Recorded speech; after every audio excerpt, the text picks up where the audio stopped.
A very strange sense of humour. Secondly, I'm illegitimate, so I am what Mrs. Thatcher thinks I am. I'm just not a rich one. And thirdly, I've been involved with the campaign for the minimum wage all my working life.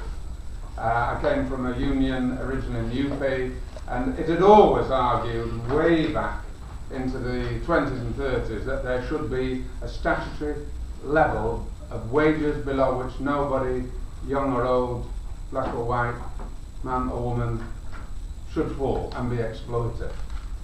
So the campaign is a long, long campaign. Dr. Salter was an MP in the House in 1906, 1907. The Webbs, Sidney and Beatrice wrote papers and pamphlets about the need for a minimum wage. All started off, in fact, in the 1880s with new unionism. And the idea that general workers in particular shouldn't just accept any old rubbish.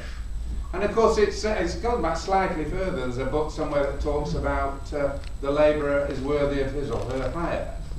You know, the idea that people should work and have a minimum level is not new at all.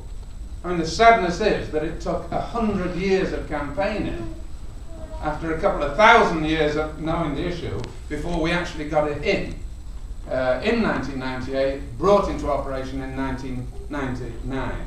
And I'm only slightly sad, and I probably shouldn't say this if there's anybody from the, is there anyone here from the press? No, okay, but that in fact we haven't grabbed this issue, and I'm really pleased that you know, it's on the way, and that Alex and JP, and if I might say so, I don't know where he is. Oh, he's sitting here, right in the middle. David, I want to thank David Prescott, because I think he's done a great job in putting this thing together as well. Thanks very, very much, David. But I think the party nationally should have got hold of this. You know, it's not counterintuitive, it is sensible. You know, when things are like they are, for us to start saying, well, okay, there is something, there is a level below which nobody will go, I think that's fine. And I think it would be timely too for the party, even at the risk of having some manure poured over them, to sort of say, you know, there are standards, minimum standards. In the 1880s and the 1870s and the 1860s, we had to argue against Chope's relatives, presumably, who used to say they wanted little boys and little girls to be allowed to continue to go up chimneys, to allow them to choke to death. Choke to death? No, choke to death. Choke to death is a nice thought. Anyway, Chope, by the way, I just checked him out. You know, son of a judge. Wouldn't you guess? Wouldn't you guess? Went to Marlborough College. Oh, bless him. You know? Director of a small consultancy. You know, I bet. I said elsewhere today, so I'll say it again. I mean, he voted against the minimum wage in '98. And like a dog returning to his sick, he's here again.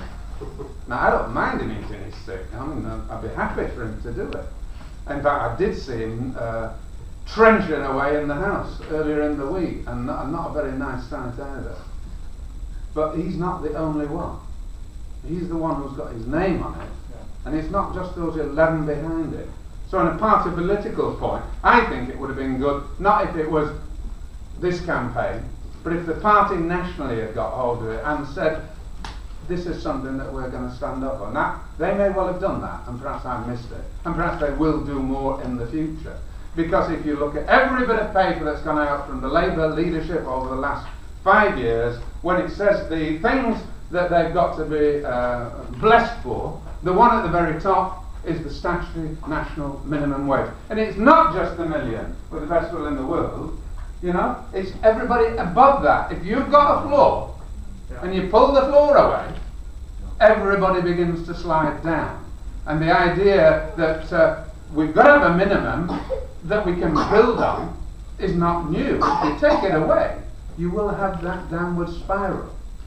And Comrade Chope, I understand, employs his wife. I tell you what, I haven't looked at her salary levels. I don't know if we can find them. And he's an honourable member of Parliament, I ought to say this. But I bet she gets the minimum wage plus. Yeah?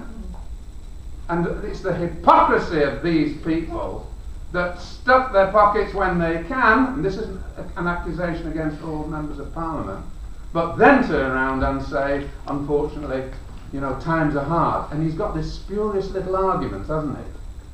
The spurious little argument is, oh, there's lots of unemployment.